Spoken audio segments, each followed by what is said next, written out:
Call to order. This meeting started at 5:33 p.m. Let's go ahead and stand for the Pledge of Allegiance. I pledge of allegiance to the flag of the United States of America and to the republic for which it stands, one nation, under God, indivisible, with liberty and justice for all.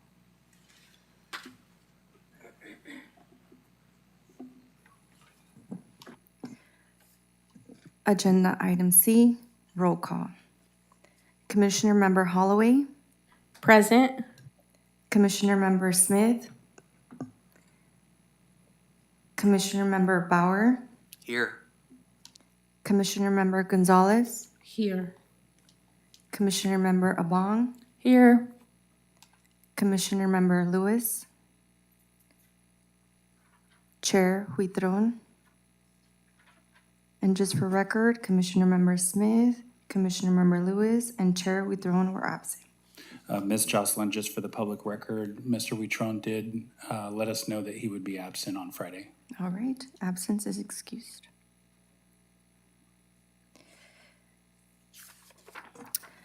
I would like to remind the members of the audience that if they wish to address the Recreation Parks Commission, they must submit a green request to speak form located at the back of the podium in the back of the council chamber.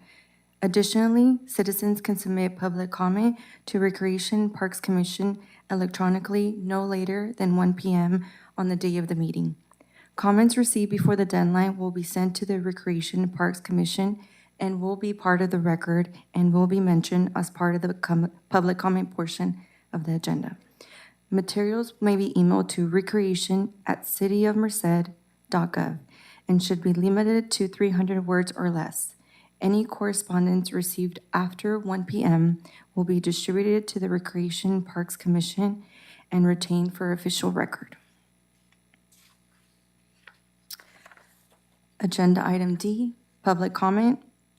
Members of the public who wish to speak on any matter not listed on the agenda may speak during this portion of the meeting and will be allotted 3 minutes.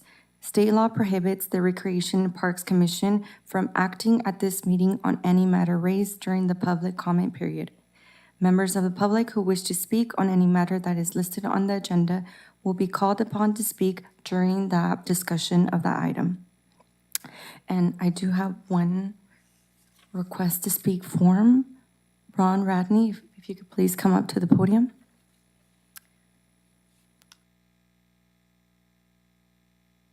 Good evening, Director Jensen, commissioners.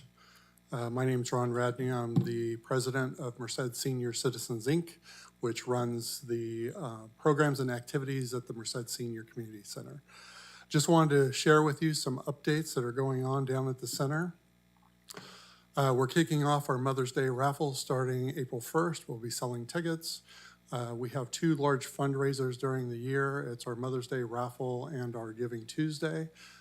Since we're a nonprofit, we operate off of donations, and so that's one of our big ones. We have some great prizes, over $1,000 in prizes that we're raffling off. We have a 1-year membership, family membership to Fresno Chaffee Zoo. We've got a $100 gift certificate to Castle Air Museum. We also have a Chicken Ranch Casino gift basket.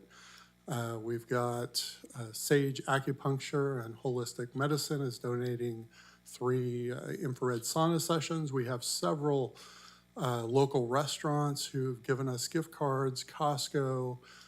So lots of great items to raffle off. Tickets will be $2 each or 6 for $10. So hopefully people will stop by and buy a ticket and help support the seniors. We also have a couple of community events coming up. So April 29th, we have an Alzheimer's and Dementia Awareness Community Information event. It'll be at 1 p.m. to 3 p.m. We're hosting it, but the presentation will be by the Alzheimer's Association. And so we hope to get the word out on that one. And then in May 13th, we have home title fraud awareness event. And again, we're hosting that from 1 to 3 p.m. The presenters will be the Merced County Recorder's Office and the DA's office. So that'll be a good event for people on home title awareness fraud. We have, you may know, the Area Agency on Aging is having its annual Older Americans Recognition Day event at the fairgrounds. That is May 6th. We'll be tabling at that event and with giveaways, and so that'll be a good place for us to help market and outreach on our activities. Lastly, I wanted to share with you that we have a new activity down at the Senior Center. It's Tai Chi. We're calling it Tai Chi Tuesdays. It's 10:30 to 11:30, and it will be taught by an award-winning practitioner, Judy McLaren. And we already have a lot of interest in it, so hopefully we'll get some more community members down there who are 50 or older. Thank you.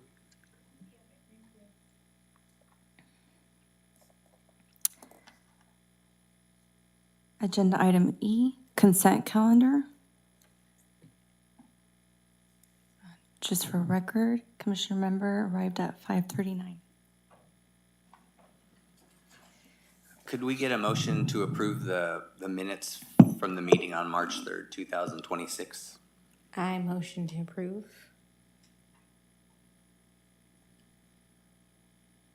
I second.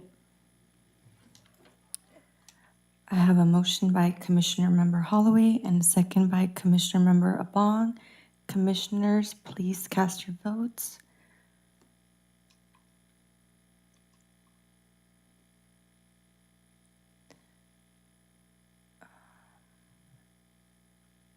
Commissioner Gonzalez, did you place your vote? Okay. For record, Commissioner member Gonzalez did vote. It's not showing. I'll fix it. All right. Motion passes unanimously.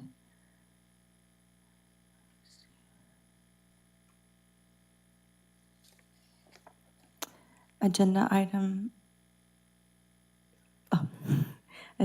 F, action item, consider the Recreation and Parks Commission Subcommittee recommended uses for lease of Stephen Leonard Youth Center for the next 5 years. I do have 4 requests to speak forms.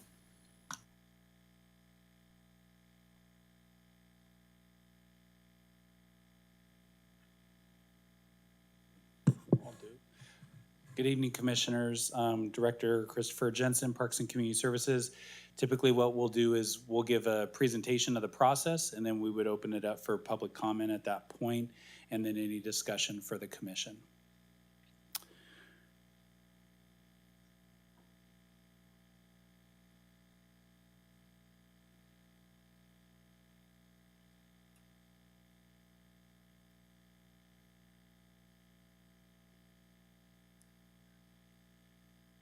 There we go. Okay. Thank you for your patience. So I wanted to start by acknowledging the subcommittee that came together last week, I believe, and some pitch hit for us at the last minute, so I really appreciate you guys coming together. 3 members of your body came together with staff and reviewed 6 proposals. We had 7 in total that were submitted. 1 did not meet the minimum qualifications for the information that was requested, but the rest of the 6 were reviewed in detail. And I want to share with you a little bit about that process that brought us here today. So recent history of the Stephen Leonard Youth Center at Stephen Leonard Park. In 2022, the building caught fire and suffered significant damages that required heavy renovations. Not only were the renovations from the damage of the fire required, but the building was very old and required a lot of code upgrades as well, which took the renovation a whole nother year to complete. Great effort was used during that process to ensure the building was made available for a tenant to expand youth, family, and workforce development practices in this area. Those were the key areas that were mentioned in the request for interest. The request for interest was released to the public in January, stayed open for just under 1 month. And as noted earlier, we received 7 requests or proposals in relation to that request for interest from community organizations. The commission held a public meeting on February 23rd, but we did not have quorum on that evening, so we followed up with a special meeting on March 3rd to establish a review committee of 3 commissioners. And that subcommittee met last Thursday, March 19th. A little bit about the proposed, I did not realize that that was so light, I apologize. There was a lot of things that the review committee reviewed as a result of seeing these applications or proposals. The main points were community impact and alignment, looking at the information that was published in the request for interest and making sure that the proposals spoke to those things. Program strength and clarity. A lot of work went into all of these proposals. We definitely want to acknowledge the hard work and time and dedication. One thing that kind of came up as a result of this process was acknowledging how much interest there is in serving our community. So I want to honor the time and commitment that those applicants put in for this process. A really great array of ideas. But we did look at program strength and clarity, making sure it was obvious what the intention for this facility was going to be. Experience and ability to deliver, so what was the current capacity and history in our community, knowledge of the community, ability to work with our residents.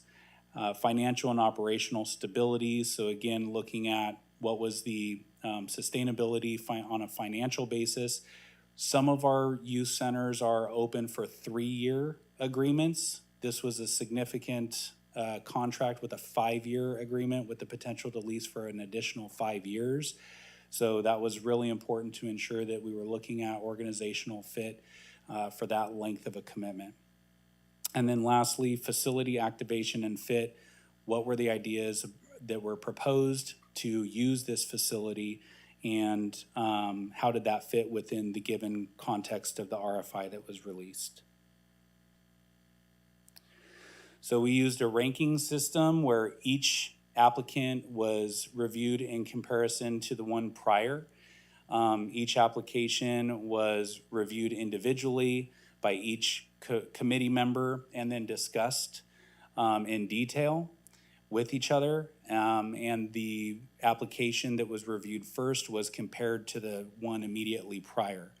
At the conclusion of the ranking, the committee reviewed where they found everybody's fit and made sure to review the RFI process and our application review and make sure that everybody was satisfied with the ranking that took place. So the first organization that was ranked the top application was Merced Community College, focusing on teen and adult education, workforce development, family supports, and college for kids for children. Some of the strengths of that application that were noted by the committee were their vision to use the center, financial sustainability, organizational experience, capacity to activate the entire park, and the College for Kids summer classes. Specifically, the elementary school age group focus was of interest to the committee. Some of the potential concerns, again, some of these reviews aren't completely objective because people put things on paper. It's hard for us to verify whether that is going to take place or not, or how it's going to be implemented. But one of the concerns that was discussed was, given the location in the community that this center exists, wanted to make sure that the applicant was able to address any potential financial barriers for members of the community to participate in their programs. The second ranked application was from Youth Leadership Institute. They have a history of successful teen center operation in the city of Merced, focused on teen healing, navigation, linkages, and civic engagement and leadership. One of the strong suits of this application was their existing relationship with teens in the area. They talked about wanting to open a center closer to where they live, so they didn't have to get transportation or commute on foot to a local center downtown.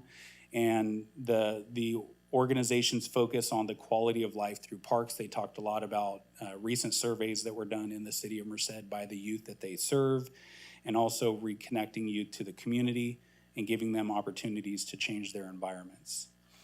Some of the concerns were the limited focus on teen and transitional age groups.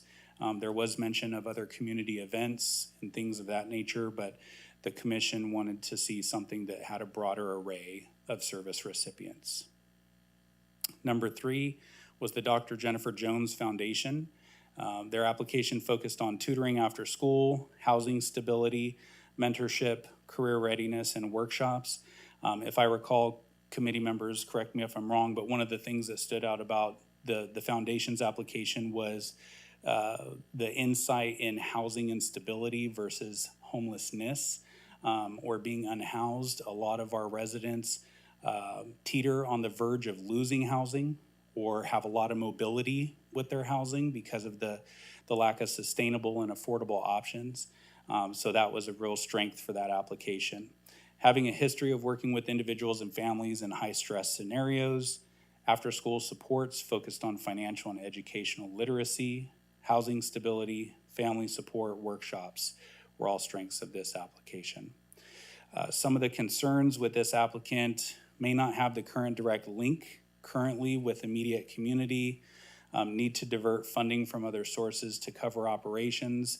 Not knowing what that looked like was a potential setback for the committee being willing to commit to a 5-year lease agreement. So wanting to make sure that the organization that was proposed had a direct funding stream specifically for this operation and not putting other sources of services in jeopardy. Next, we had the Community Commons Collaborative.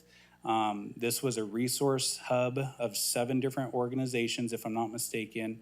Multilingual programs was a huge strength here. Arts and crafts, safety education, sobriety support, legal assistance, and opioid education. Some of the strengths were how resident-focused this application was, the wide range of unique services and programs, and the multilingual opportunities. Some of the concerns were the collaborative didn't have an active established history with one another.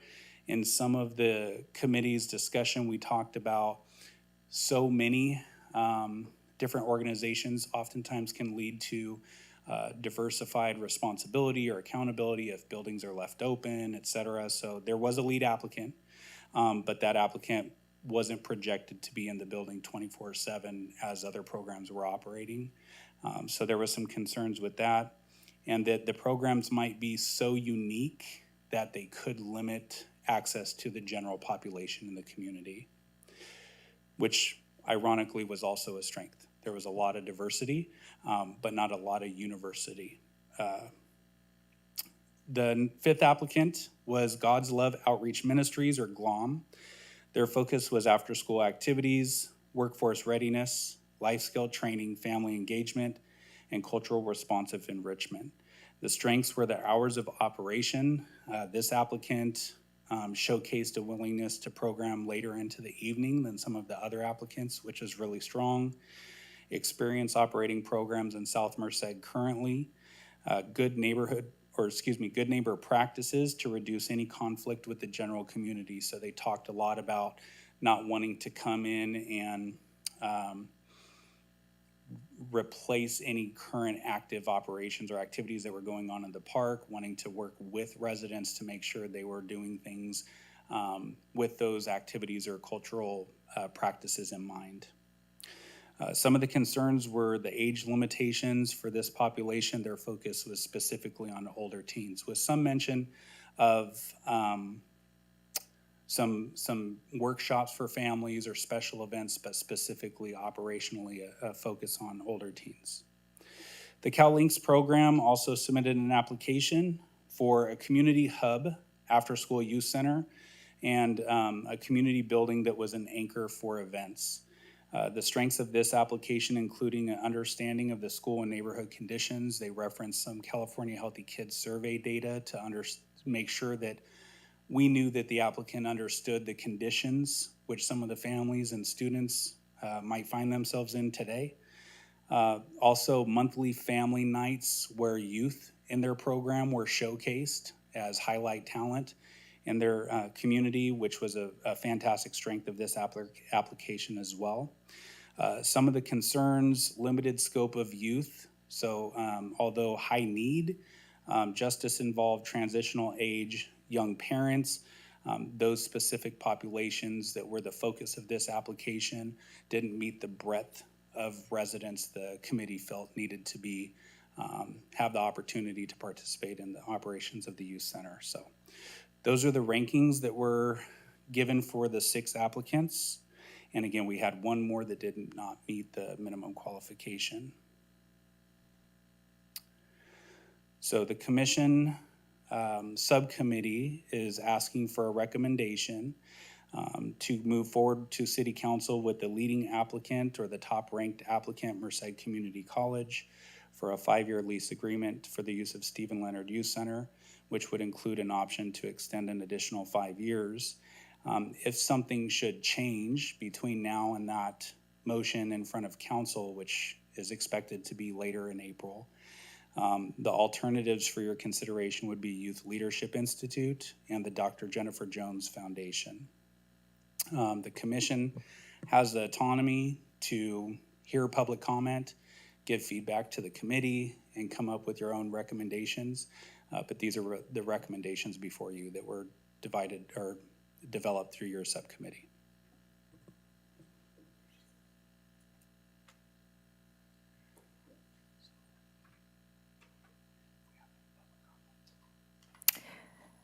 We have 4 requests to speak forms. At this time, Gloria M. Sandoval, if you can please come to the podium.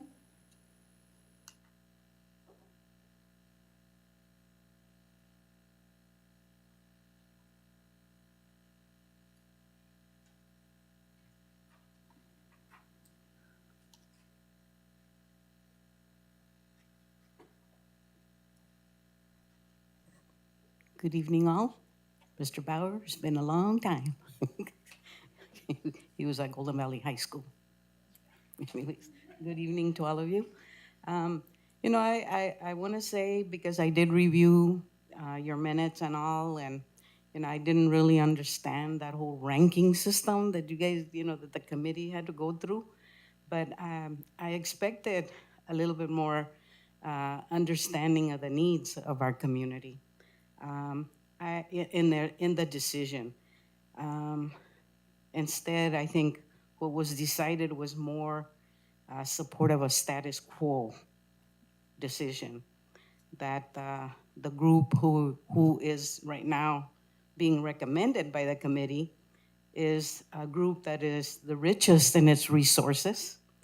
And I really expected that the committee would consider the efforts of the local grassroots, and whereas, yes, we, part of the community comments, we had not really worked together, but were willing, put in a lot of time into writing up, what we offer, and particularly that we offer things for the most needy. So in a way, I'm feeling kind of a little that it was unfair that the way this went down. I really feel that maybe we weren't given enough credit for the versatility that our proposal was going to have. And also, the fact that Merced College and, my own kids went to College for Kids, and it was something that we could afford, but not a lot of people could afford. So I would be a little concerned about them having rent-free facility through the city, through our taxpayer money. And maybe they're not gonna be able to help community people with where to find food or safety or housing. And so I really would like you to reconsider.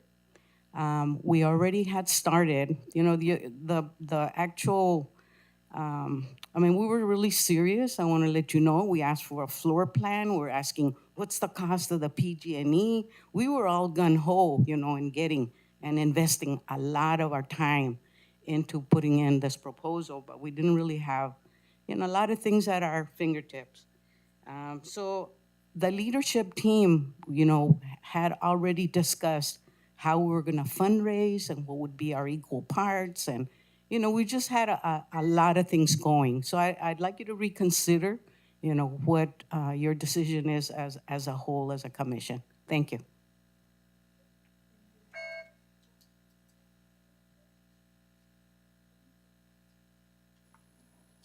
At this time, we'll hear from Joey Serena. Please come to the podium.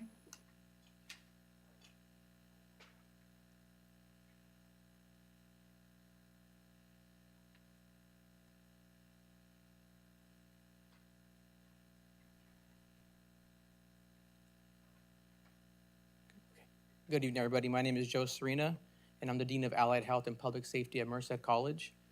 And I'm excited to talk about Merced College to you all today. So thank you, Director Jensen and commissioners. So just talking a little bit about Merced. One, we're really, really excited. We couldn't be more excited to be able to be a footprint in South Merced. Merced College is, you know, in anything in education, we know that education changes lives. And for our folks in South Merced, being able to get across the city and get over to the north side is not easy for everyone. And for us to be able to place ourselves right here in the heart of South Merced, you really can't beat it, and we want to be able to do that for our community. Additionally, we talked about College for Kids. That's really exciting. If you had any kids that are taking a part of that, we always are trying to expand it and grow it. And so we right now have an agreement with Merced City Schools, and we have a $200,000 that they're providing. So anyone who's part of Merced City Schools does have a scholarship that they can utilize for College for Kids for right now. Additionally, for those that don't know, for the community college system, things have changed a bit. And so right now, all students who are first-time, full-time are able to attend college for free. So it doesn't matter what your social and economic status is or background. If you're full-time, first-time, college is free for folks. And so to be able to bring that to our students in here in the community, to be able to walk across the street or ride a bike there would be amazing. Also, our K-12 students right now that are enrolled in high schools, even if they're not dual enrolled while in high school and taking a college course, those students still are able to enroll in college for free. And that's been a standard practice for us in the community college system. Also, Merced College has a partnership with the bus. So as part of what we offer for our students, anybody enrolled in Merced College rides the bus for free. And we've had that for several years now. We also are in a partnership with UC Merced. We currently, if you go to UC Merced, is the newest building going up. We have a housing complex where we are partnered with UC Merced, where it's a 400-bed, roughly, housing complex. Half of those are to Merced College students, and our students will be able to be, while enrolled at Merced College, be housed at UC Merced, and we're working with them on developing that partnership, and that'll be starting this next year. Additionally, we also have basic needs services that we get to provide to our students as part of the state of California. All community colleges receive funding, so our students do get one snack and one drink per day, and that's every student at Merced College. And on average, we have over 8,000 students taking 8,000 student visits per month in our basic needs center. We also offer services for students who are formerly incarcerated, students with disabilities, and foster youth. But we're really excited to be here, and we appreciate it, and thank you for the time.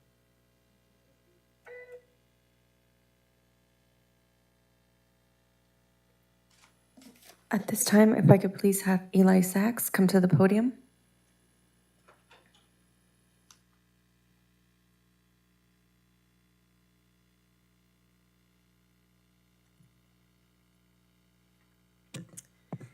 Hi there. I have so very much to say, but it's tough. But I wanted to come and express a little bit of disappointment on behalf of my group, because I got messages from many in my group expressing some disappointment in how the decision process was described to us initially, and then how it seems to have gone. Initially, it was described to us as 3 organizations would be chosen and then presented to City Council. So it made us feel like there would be additional opportunity to present our proposal to city council members or to you folks, or you see what I'm saying?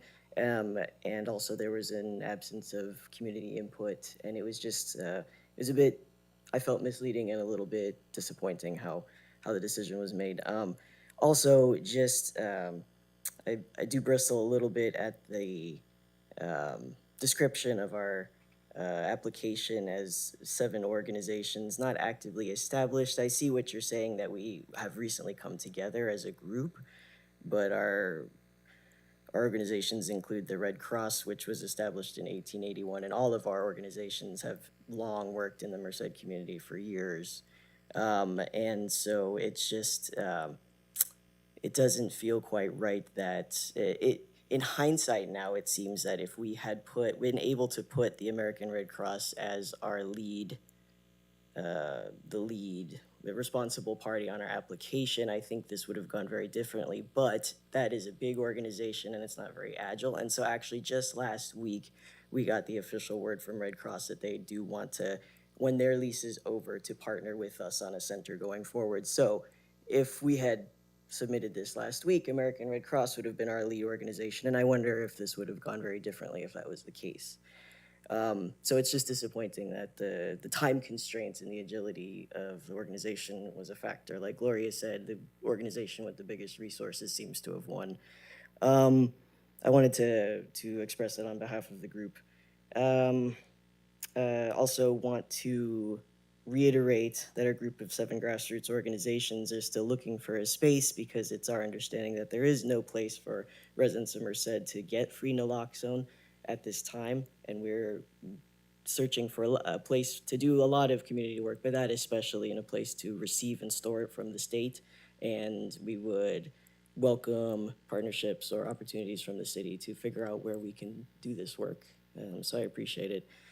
I feel, I don't know if this is probably not strategic, but much my feelings in the last 15 seconds. I did go to Merced College for nursing school 10 years ago, 11 years ago, and it was recently mandated at the time to talk about LGBT health at Merced College, but the nursing instructor refused, and it's just stayed with me ever since as a place that it's not safe to talk about that kind of stuff.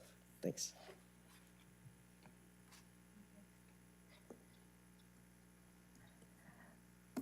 Trustee Ornelas, please come to the podium.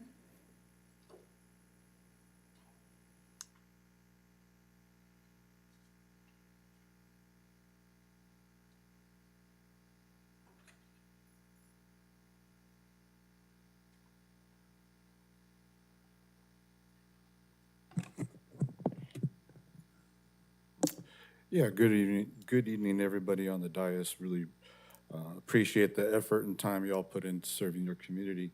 I just want to just go over our intentions with this proposal and some other details. So Youth Leadership Institute has been operating the Healing Generation Center, which is located at 1126 M Street.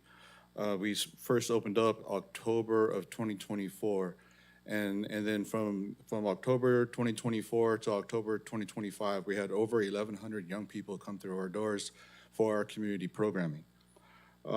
We have numerous existing programs that cover that addresses youth narrative and storytelling through our youth media program. We also have a civic engagement program that young people have been hands-on in and have also come and presented to the city council. We also have a character development program called Moving Forward, which we've been funded to do that for the past 7 years, as well as providing support to families that have a loved one navigating the juvenile justice system. That program is called our Cactus Flower Program. We have almost $900,000 in annual funding. We have community programs for young people 5 days a week now.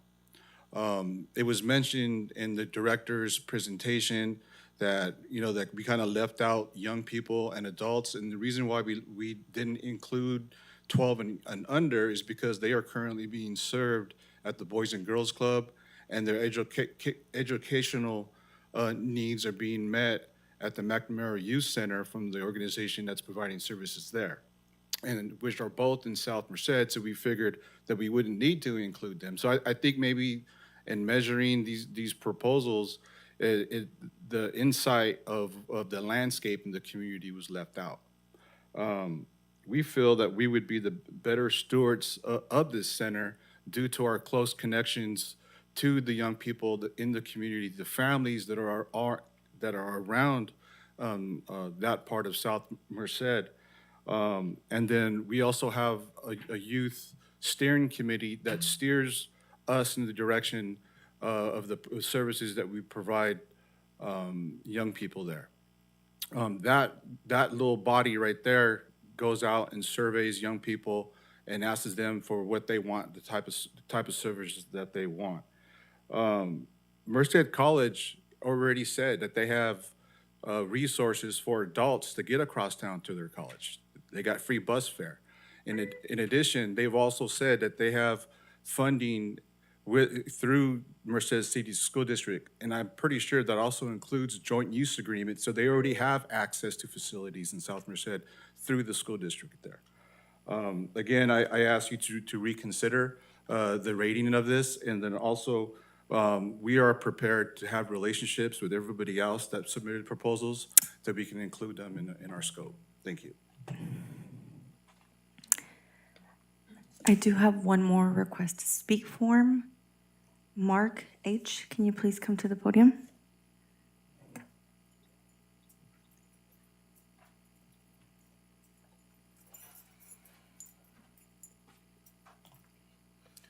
Hello, my name is Mark Henry. I'm with the Dr. Jennifer M. Jones Foundation. We are a nonprofit here in Merced. We have worked with many people in this building. I've seen a lot of familiar faces. I just wanted to give the time to I've heard a lot of talk about the difference of grassroots and established organizations. And I want to give assurance that, especially an organization like ourselves, we are a grassroots organization that's started here in Merced, and we are very proud of the work that we have been putting in, especially these last few years. This past Christmas, this past Thanksgiving, we were able to feed over, I believe, 500 families with our Everybody Eats programs. And this is it. A lot. We have a lot of growth that has happened within the last few years, and we just want to continue doing that. We want to continue to touch the community and really build a connection, not just with the people of the community, but with other resources, with other organizations in the community as well. Regardless of what happens with this building, I think it is very important that we continue as organizations to come together and talk to each other and really build bridges with each other, because that is really how the change is going to come with each other. And whomever gets the building, hopefully will be able to continue to open their doors with other working organizations in Merced, so we can just continue to affect everyone that we're trying to touch. That's really all my piece I wanted to say. I really thank y'all for having my time and considering us for anything that we've and supporting us in what we've done. So thank you so much.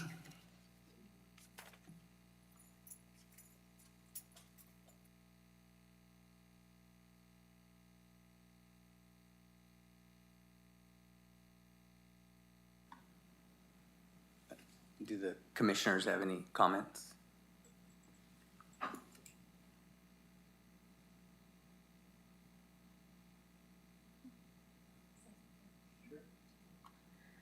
I'd just like to reiterate what the last speaker was speaking on, that this was not an easy decision to recommend any party of people to the council. Everyone that we read had strengths that we saw, and I just want to take my hat off to all of you for all the things that you're doing that are positive in this community. I believe that working together is the greatest way that we'll accomplish things. And I just look forward to the improvement that we're all trying to do for our city. Thank you. Any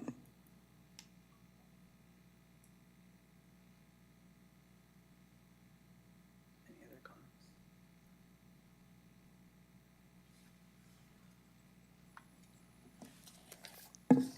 Will you guys be taking action on this item today? So do you want to put together a motion, or would you feel comfortable deliberating more? I'm not sure, but delivering more. Okay.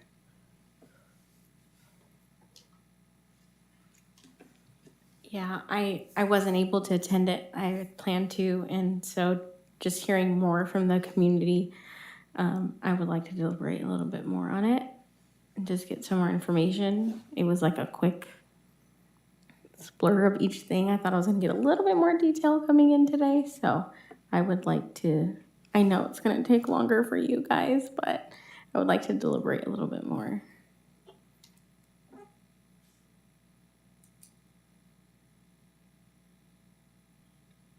So would the commission have a time frame which we would need to complete the deliberation by?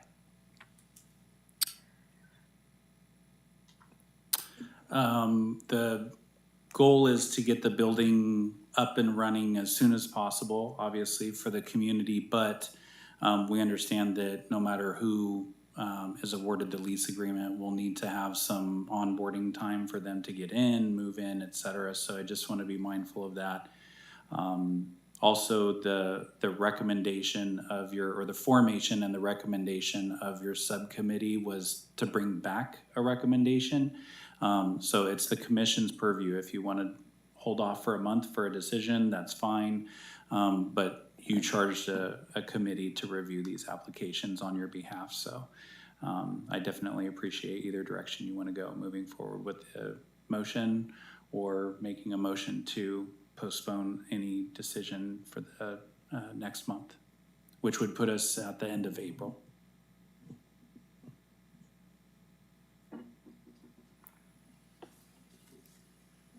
So are the members of the subcommittee here tonight? Yes. Okay. The three commissioners on our left were that was not by choice, by the way. Two of them, actually all three of them stepped up and volunteered initially, and then April was given the nod, Commissioner Holloway, excuse me, was given the nod over Miss Lewis, and then April had a conflict, and so Miss Lewis stepped in on her behalf. So, do you guys want to share anything about your process, or are you comfortable with your decision? It's really up to the commission. It's not a staff recommendation. Okay. I guess I'm curious to you ladies who got to hear a little bit more from the community. Do you feel like you still feel comfortable with your decision, or do you feel like you had some changes? And you can be completely honest. Like, if you guys still feel like your decision was the one, then we'll support you, or I will support you as a committee. But I just want to know how you guys feel after hearing. After hearing from everyone, I feel like the weight of the decision is heavy, because I know that everybody put so much time and effort into this. And especially those that are grassroots and that are helping and have been working with this community on the ground. I would be open to deliberating again if you would like to be present for it. Just for clarification, due to Brown Act, we can't have a fourth member. Okay. So April's commitment last week with you stepping in, that filled her role in that. So we can't have more than 3 commissioners. We can have extend this item to next month commission meeting and have additional presentations, if you would like, from the organizations that submitted applications.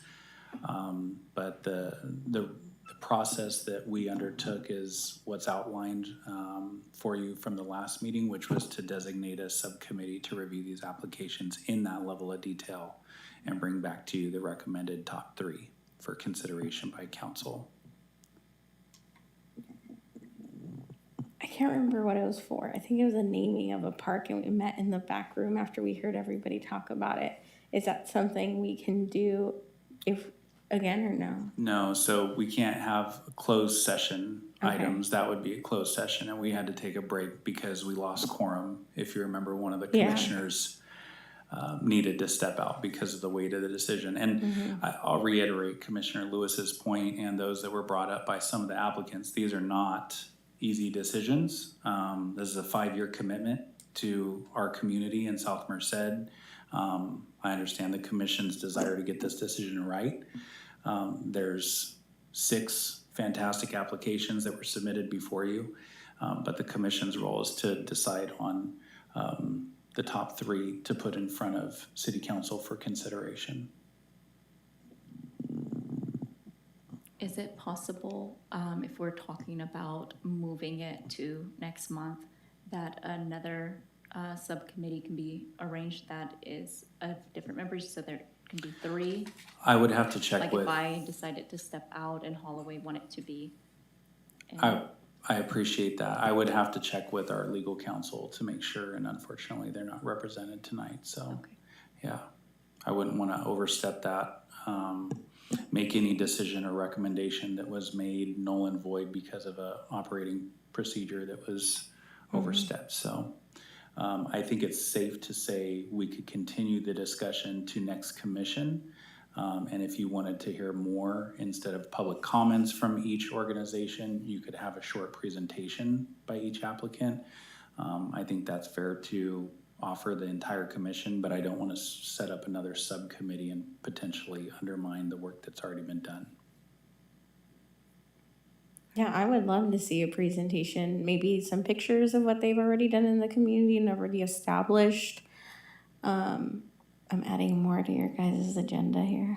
I do want something? to note too that we did have so there's a very formal process that was used to solicit proposals. So whatever's presented needs to be within the proposal that was submitted. Okay. We're not extending the RFI period at this point. We're just asking for basically FaceTime with the commission to share what was submitted in the proposal.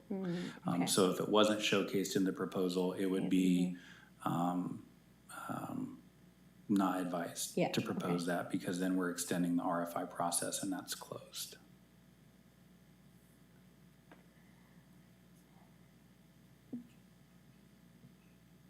Any other commission comments? Okay, so after they do that, do we vote on who we decide there, or how would then we make a recommendation?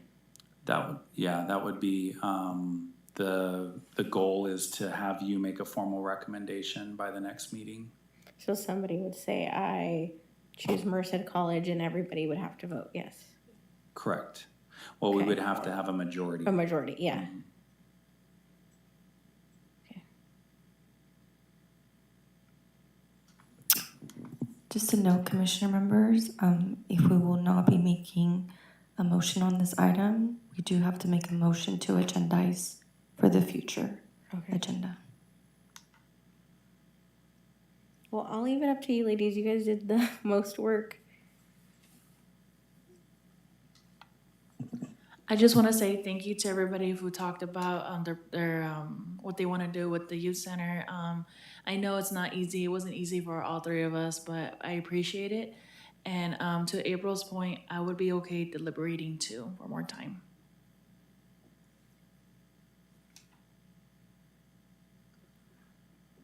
All right, then, so it sounds like we're gonna need a motion to agendize this conversation or this item till next month's meeting in April.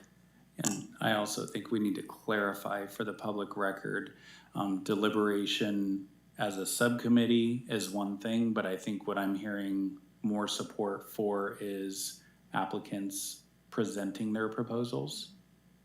Yes. At least from 2 commissioners?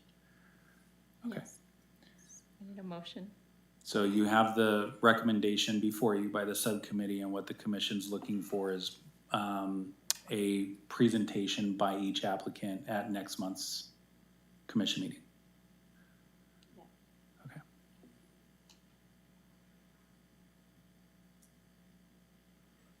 All right, then can we get a motion, please? Go ahead. No.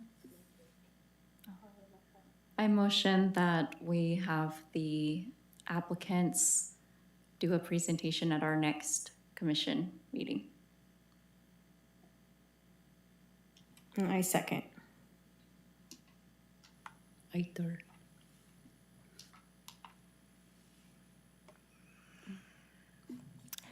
So you guys are gonna request for them to present at the next meeting? Or are they gonna submit a presentation and then you guys are gonna have your subcommittee go over it, take a vote? No, the motion on the floor is to have, to agendize this decision for next month. In addition to that, we'll need a presentation from each applicant prior to their motion. And just one more time, can you guys do it one more time? The motion second? Could we get a motion, please? I motion that the applicants submit their presentations or present at our next commission meeting. I too. All right, I have a motion by Commissioner Member Lewis and a second by Commissioner Member Gonzalez. Let me reset the votes. Commissioner members, please cast your votes.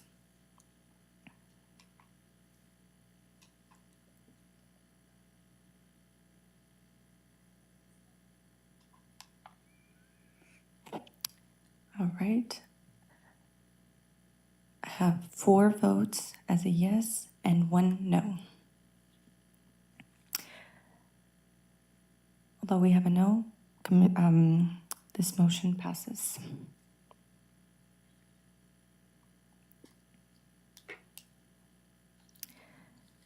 All right, so just for clarification, we will follow up with correspondence to each applicant, inviting you to submit a presentation within the time frame that's required to meet. And again, the terms and conditions of that presentation will revolve around what was submitted in your application or your proposal. And Jocelyn, the date? Our next meeting is Monday, April 27th at 5:30. Thank you. Thank you to everybody that submitted proposals. Thank you. We will continue with agenda item G, reports. G1, Parks and Community Services Department updates.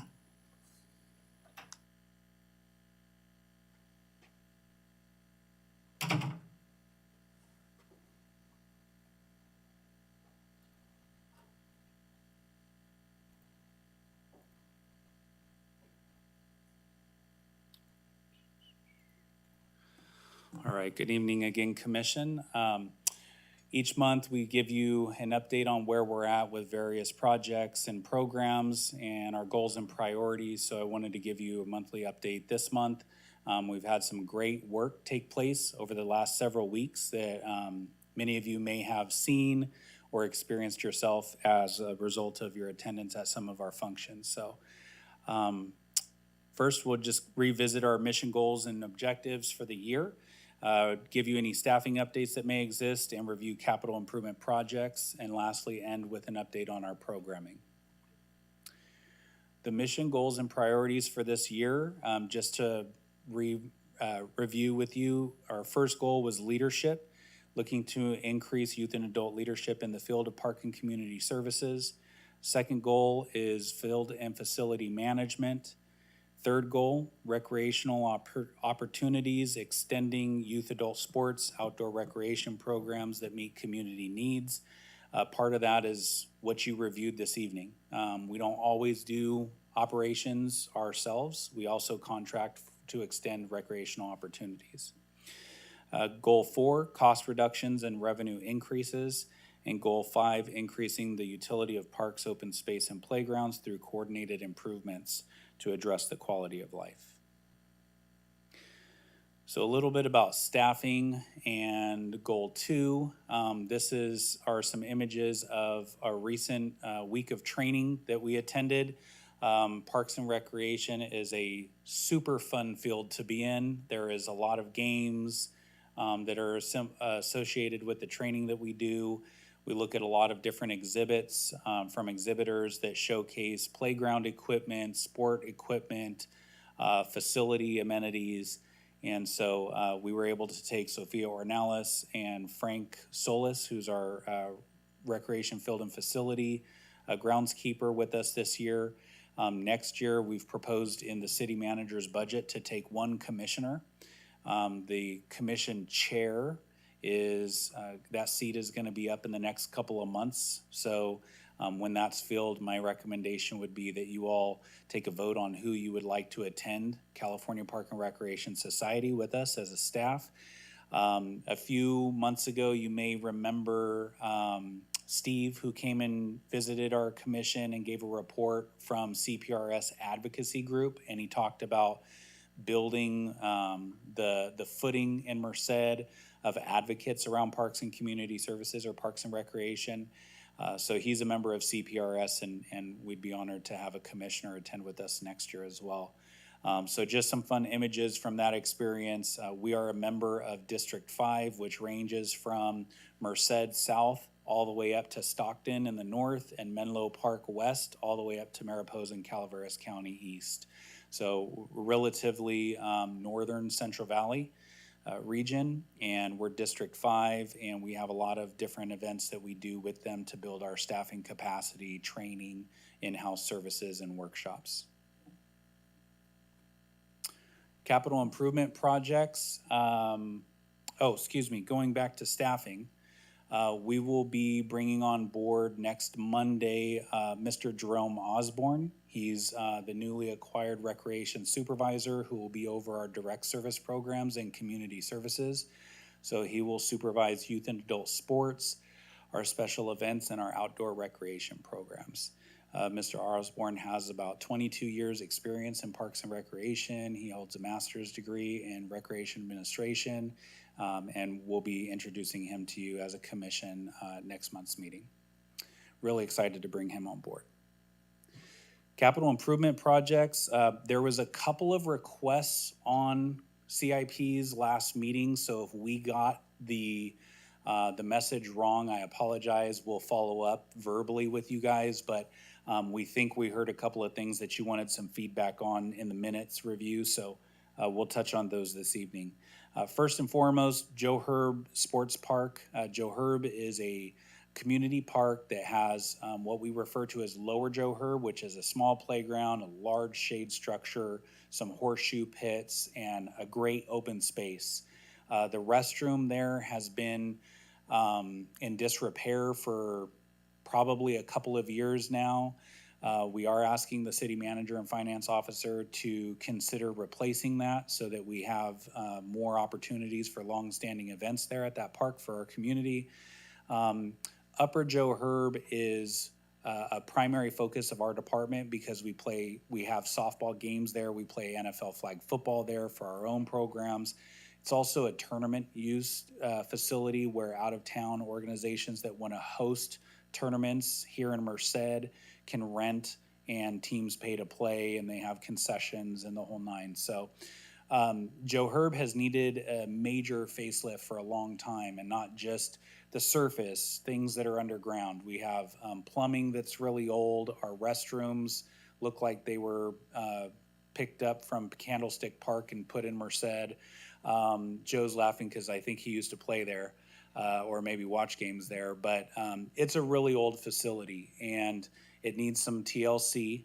It's great, got great bones, great layout, but we need to do some things to update its accessibility, its playability, and the safety that's required for both our users and our staff. So we'll go over that in a little bit. That's a $1.1 million allocation that we have now in our budget. We acquired about $250,000 from our local park reserve towards that project. And then we recently applied for approximately $800,000 from HUD, Housing and Urban Development Funding, through their community development block grant allocation, and we were awarded that. So we're at about 1.1 million now. What that will get us is new walking trails from the parking lot up to the facility. It'll also add trails to get access to the sports field. So right now, if you're a parent or a caregiver, you got to walk down some pretty steep cliffs. I'll say they're hills, they're not cliffs, but you got to walk down some pretty steep hills to get down to the playing field to watch your little one play or your significant other. And we want to make sure that all people of all abilities have the ability to reach those fields. So we'll be adding some new paths there. Some pathway lighting. Right now, if those sports field lights are not on, it is pitch black out there. And we've had staff have bad run-ins with each other. We've had people that are trying to just navigate the park to get out, run into each other and have bad interactions. So we're trying to make it a safe facility through adding lighting. And then, as I mentioned, the restrooms, getting a renovation, and our fields. Kittyland Train, you know what? I just remembered. Each one of these has its own slide, so we're going to go through each project, okay? So again, Joe Herb, the preliminary planning is going on now with our engineering department and our HUD staff. We want to make sure that we're operating within the HUD timelines, within the HUD restrictions for construction, and also make sure that our engineering is capable of managing this project. With ARPA funding, we realized that we were inundating our engineering department with way more projects than they're used to taking on all at once. So we have some on-call or kind of like aid engineering contracts that we're gonna look to help us get this project done. So what does this look like? We have to do preliminary planning using the funds that we have to determine how much work we can do. Then we put those plans into engineering and design. Those engineering plans, if you can imagine like Lego instructions, how to build this sports complex, that's what they put together. Those go out to bid and contractors bid on the work.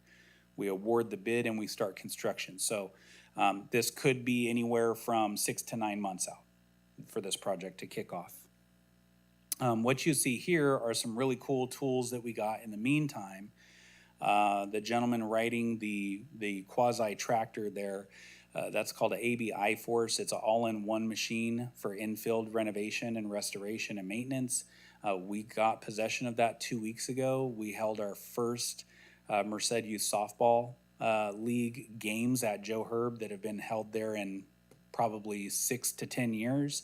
And we got nothing but compliments all day Saturday for the field conditions. So there's still a lot of the guts, under the ground that needs to be replaced, which is what our big project is for. But this machine will help us take care of the soil in the meantime. And our staff are doing an amazing job out there, by the way. Kittyland Train. So you may have seen a preliminary grand opening announcement a couple of weeks ago. We had to reach out to Kiwanis of Greater Merced to coordinate the inspections that are required. So for context, for some of you that may not be aware in the public, the city of Merced awarded just under $500,000 to Kiwanis of Greater Merced. That's the organization that runs Kittyland in Applegate Park. That allocation was for them to buy a new train and repair the train track. What Kiwanis decided to do is tear out the train track and create an elongated concrete slab or sidewalk for the train to roll on. And they went from a gasoline-powered vehicle to an electric vehicle. So kudos to Kiwanis of Greater Merced. This has been a long time coming. They've done a great job fundraising. Really appreciate City Council and this commission's support of this project. It is a treasure to Mercedians. It's been around for a long time. They're adding to their footprint just a little bit, but with that work comes the need to inspect it before we reopen the facility to the public. So we've been in coordination over the past couple of weeks with Kiwanis to try to make sure that our engineering approve all the work that's been done. So there's some last minute touch-ups that they're doing with fencing for the new entryway. You may have seen the new entry gates being showcased online through images. I think I took a couple of pictures this weekend as well. They're doing a fantastic job, but before we can open, we need to make sure that everything was done per code before we open it to the public. So we're probably looking at another month, maybe a month and a half before Kittyland's ready to reopen. But the train is purchased, the track is done. It's just the punch list items of things we need to make sure are done correctly and safely before they open to the public.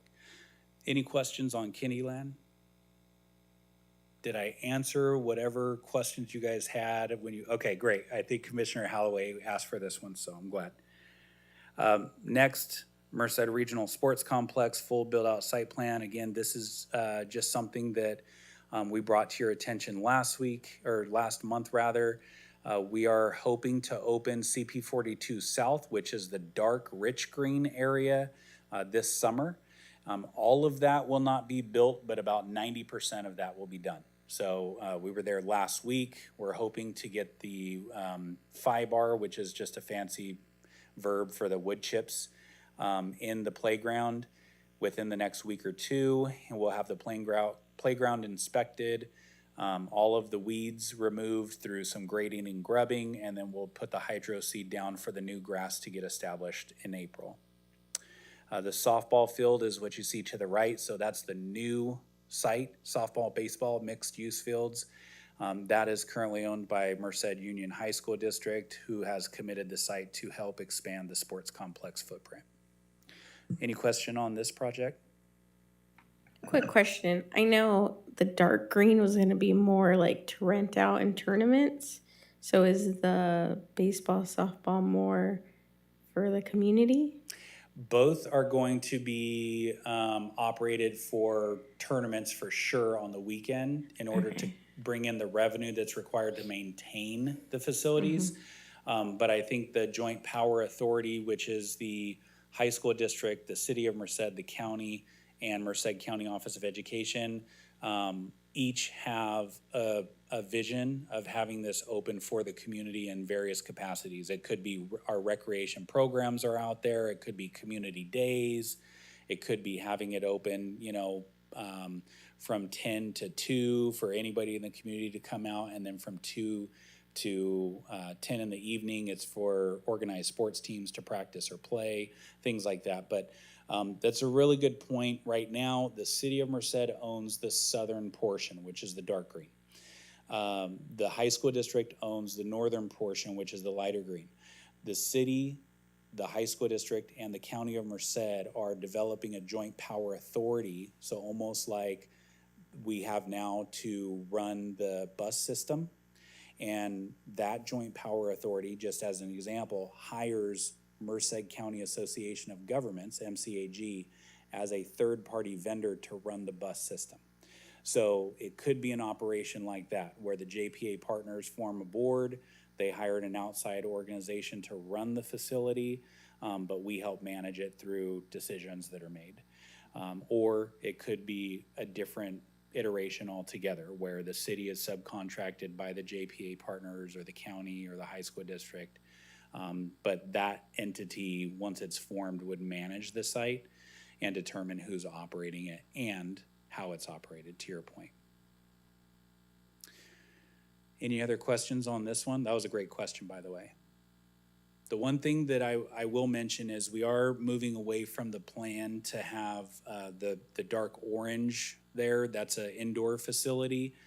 We're more than likely going to save that for a later development and put it somewhere else in a much larger capacity, so we can have probably 4 gyms instead of 1 or 2. So that would be rededicated to just the parking that you see surrounding that orange there. So when you come in off of Tyler, you would go right to baseball, softball, potentially soccer as well on the infields, or left to the soccer, football, concession stand and playground. And courts are in the middle. Any questions? Okay. Next, Merced Applegate Zoo. So Merced Applegate Zoo has been under construction for a few months now. I believe we kicked off in January. The focus of this project was all new walking paths, which you can see here. We used to have old asphalt, which you would find in like a beat up parking lot. We've ripped all that out and we've put in new accessible walking paths with great curb and gutter and drainage so that we don't have to close the zoo down every time it rains. Right now, because we have a significant slope on the Bear Creek side of the facility, whenever it rains, all that mud and water comes up on the walking paths and it takes us a couple days to get it back off and clean and accessible. So this design here is a new curb and gutter system that we incorporated in the ADA walking paths.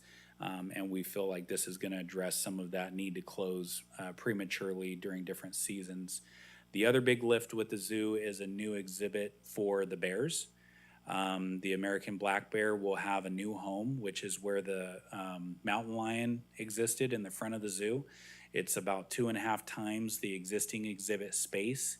It will have a waterfall, it will have a pool, it will have different cliffs that they can climb to get to the very top of their dens. And their dens are about 3 times the size that their existing den is in. So it allows our zookeepers behind the scenes to do a lot more training, veterinary care, routine enrichment checks with them as well. Any questions on Merced Applegate Zoo? Okay. General Vang Pao Park. So for context, this is the park north of Merced Community College, west of Cardella, where Cardella dead ends. And right now it's about a 7-acre flood retention basin, which a lot of our parks are being doubled as now for flood control measures. What you see in the red circle there is phase 1, which is the playground and memorial. This is Aletha June Playground that has a memorial for General Vang Pao in it. This is kind of a terrace design, so you see how the gray turns into green as it kind of goes down that slope into the middle of the basin. There's going to be a memorial there halfway down that terrace to honor General Vang Pao, acknowledge the secret war that took place during Vietnam, and showcase the rich history of the Hmong community here in Merced. Part of this Aletha June Playground is the focus of an all-inclusive play area. So similar to CP42, we will be doing rubber pour-in-place surfacing here, which when done correctly and maintained is a fantastic surface. It's definitely not as cheap as the FIBAR, but it allows for a lot more players and caretakers to access the facility. We have purchased the playground already due to the need to spend the first 5 funds that were designated for this playground, but it will be installed once this project is awarded. The plans for this are out to bid now. We foresee a contract being awarded within the next month, and construction will start with the groundbreaking, which you all will be invited to. And then we are hoping to be complete and open by September. So really exciting. There's 3 additional playgrounds and parks in this neighborhood of Bellevue Ranch that often get overlooked, I think. We also have Lester Yoshida, we have Charles Ogletree, and we have M Circle, which each are designated open spaces for neighborhood parks. And right now we don't have funding allocated to build those out. So definitely in need of additional resources to make those playgrounds and parks come to fruition. Any questions on General Vang Pao? Okay. So we also had a request about McNamara Park, and I think it was specific to the turf. Is that right, Commissioner Lewis? I think you had questions about the turf fields. Okay, so I'm gonna touch on the turf in just a second. Okay. So what you see here is some images of the work that we did this year on the grass. The grass area, let me start by saying we have a significantly robust soccer need here in Merced. We have a ton of youth and adults that play soccer. It's the most popular sport in town, around the world, as a matter of fact. In Merced, we only have 2 sports fields where soccer is played. for recreation. We have McNamara and we have Nanini Sports Complex. Those fields, because of the size and scale of the soccer programs, have a lot of wear and tear on them, routine. It doesn't stop. It's almost 12 months out of the year. I think we get by the skin of our teeth by having them closed for a month in December. But other than that, they are played on almost every day. So what that means is we have to do a pretty significant job of making sure that the fields during their rest period are maintenanced with annual treatment. So the things that we're working with our Public Works Department on, who is in charge of park maintenance, is fertilization, seeding, aeration, and leveling. We haven't got to leveling yet, and we're working on establishing an annual maintenance plan for aeration, fertilization, and seeding. But what you see here was an initiative that we worked with our local Lowe's commercial box store on, which I think it was called Community Champions or Community Heroes, but the Lowe's team sent out like 15 volunteers. They worked with Albion Soccer Club, which is one of the 2 soccer groups, who brought out about another 20 volunteers. We contacted Merced Regional Waste Management, which runs the dump, and we got 2, if not 3 truckloads of fertilizer compost delivered on site. Thank you to our Public Works team for helping spread that around for us. And then they threw seed down that we got donated from Lowe's, and we worked with these volunteers, and we were literally shoveling manure all day on a Saturday. These kids from soccer club came out. They had their clean jackets on. They were smiling. I mean, they just loved the opportunity to give back. And you could see we spread 2.5 or 3 tons of dirt over one morning, and in a month, it looked like the picture on the bottom. By January, it was emerald green. Again, this is winter grass. It doesn't last all season, but this got us through January and February. And now it looks completely different already because we're in middle of March and it's real hot all of a sudden. But this was a fantastic initiative. We have put in another application with Lowe's through a bigger project that they have going on. I think we asked for, oh my gosh, I don't even want to say because I'll be off, but we asked for a substantial amount in addition to this, and that is to do this same treatment at Nanini Sports Complex. So for scale, McNamara has 1 grass U11 field, 1 basically junior size field. We can do 2 littles, but 1 bigger size field. Nanini, we can fit about 4 bigger fields and 5 to 6 smaller fields out there, depending on how they're oriented. So way bigger park, all grass, some infields for baseball and softball, but a bigger lift. So we're asking for a lot more money to do the same treatments there. So that's the grass. Hard to maintain, really heavy maintenance costs year round because of the wear and tear. Turf is a great option if you have money up front to do a major renovation to a park. That was the position the city was in about 10 to 12 years ago when they installed the McNamara turf. They got a major grant. The turf cost just over $1 million then. The unfortunate thing is that you have almost no maintenance for a decade, and then all of a sudden you have to find $1.5 million to replace it. Right now we have $0 allocated to McNamara turf replacement. I can tell you we've been in discussions with turf installers. We've talked to engineers, and our estimates are about $1 to $1.5 million, depending on the level of work that's required, and the turf that we go with and the materials that are involved, et cetera. But it is required. It's at a point in time where those threads are hanging on literally by a thread.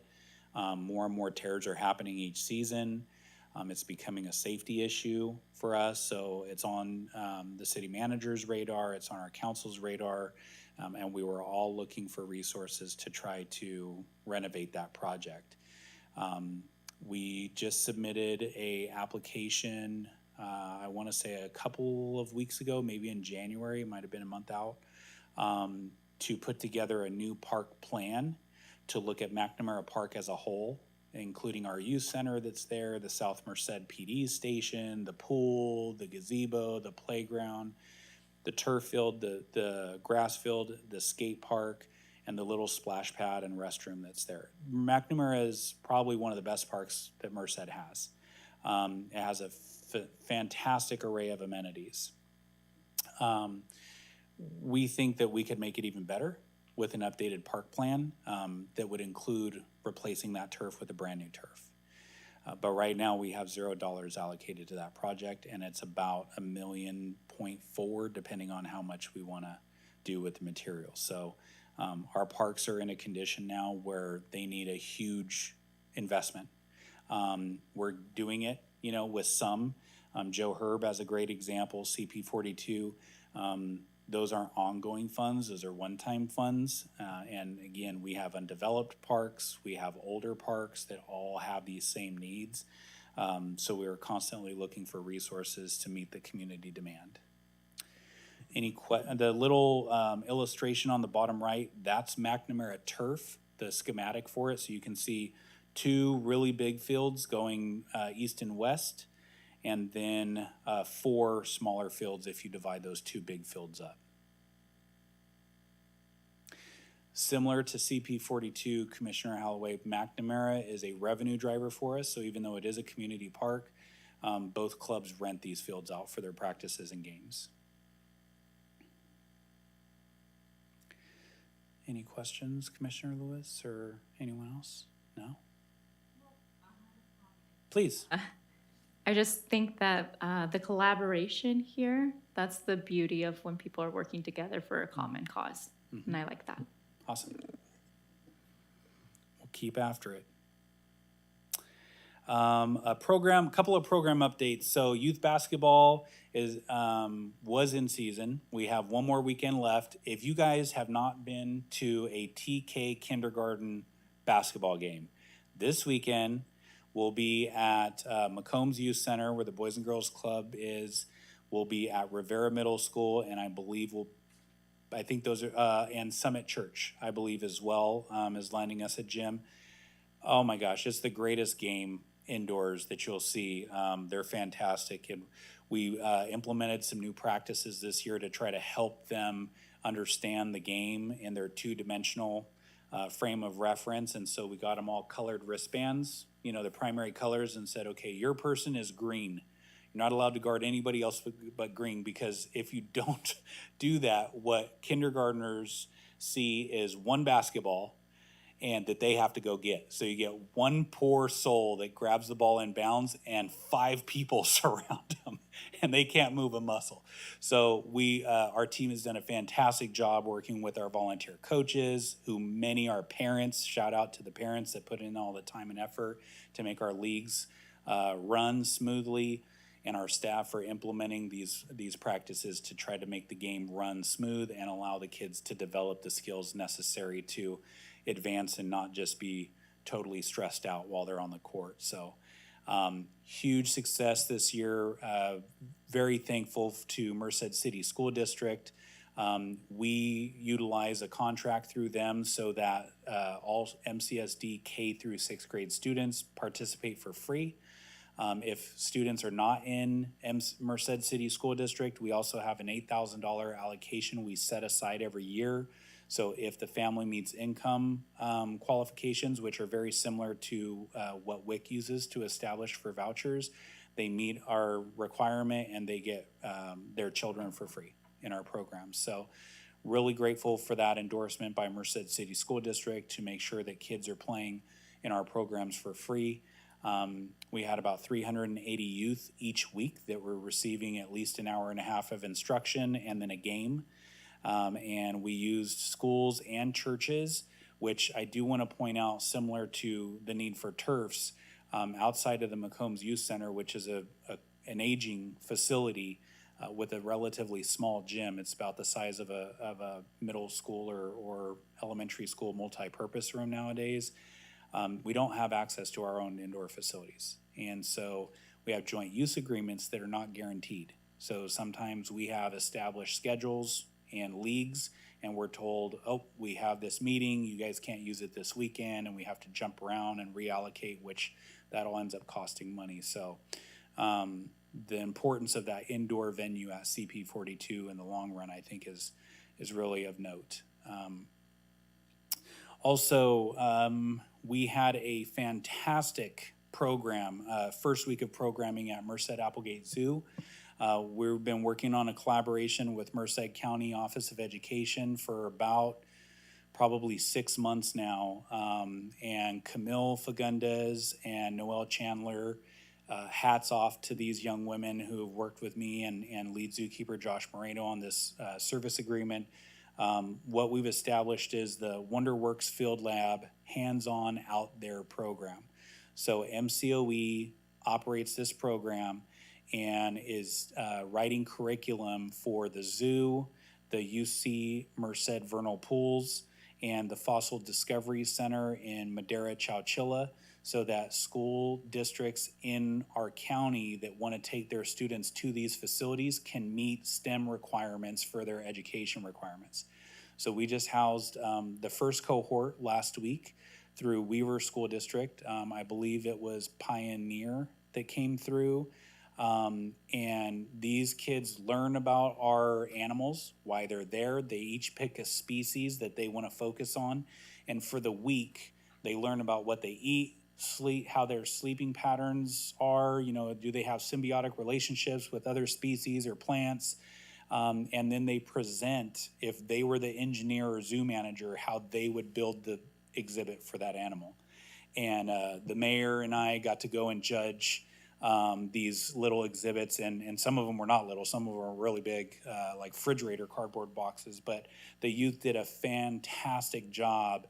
And just the vocabulary that they were using when they were talking about exhibits or enclosures, things that you just don't hear a 4th and 5th grader using.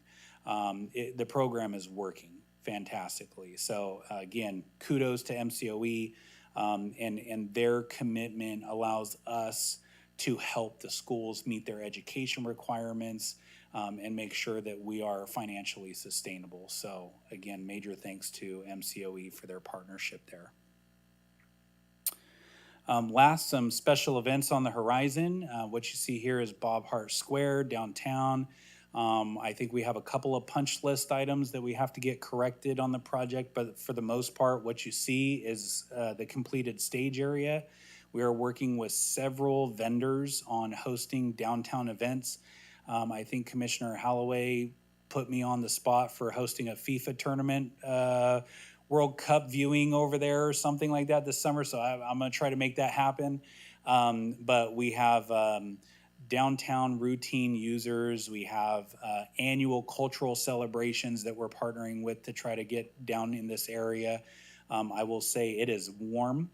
It's not cool by any means, but we have some wonderful foliage that over the next few years will change the landscape down there and really add a beautification and shade component that is hard to come by right now at this early stage of the plaza. But again, hats off to engineering who worked with our department and the contractor to make this vision come to fruition.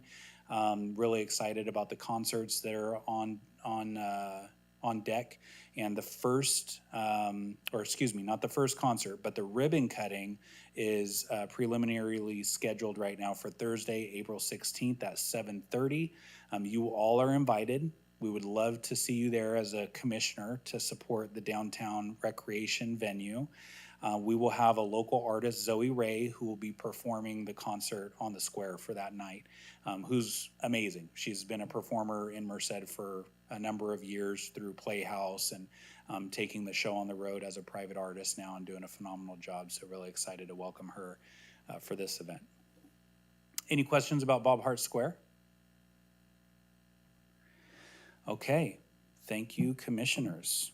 Any questions for me or comments?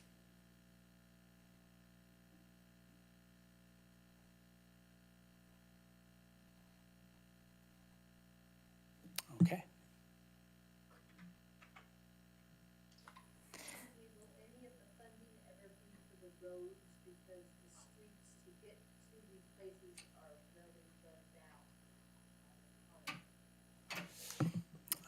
That's a valid point. For the Recreation and Parks Commission, it's just about Parks and Recreation, but there is city funding that other departments are using for roads. And to your point, I think we all know that it needs to be done. So it's a focus moving forward for sure. Thank you for your point.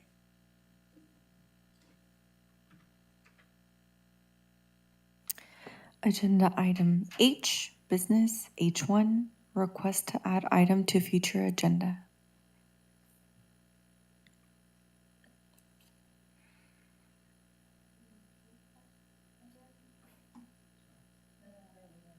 Yeah, the motion or no?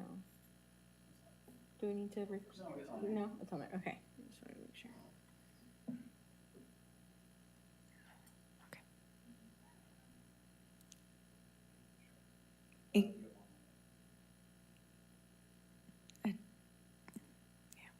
Agenda item H2, commission comments.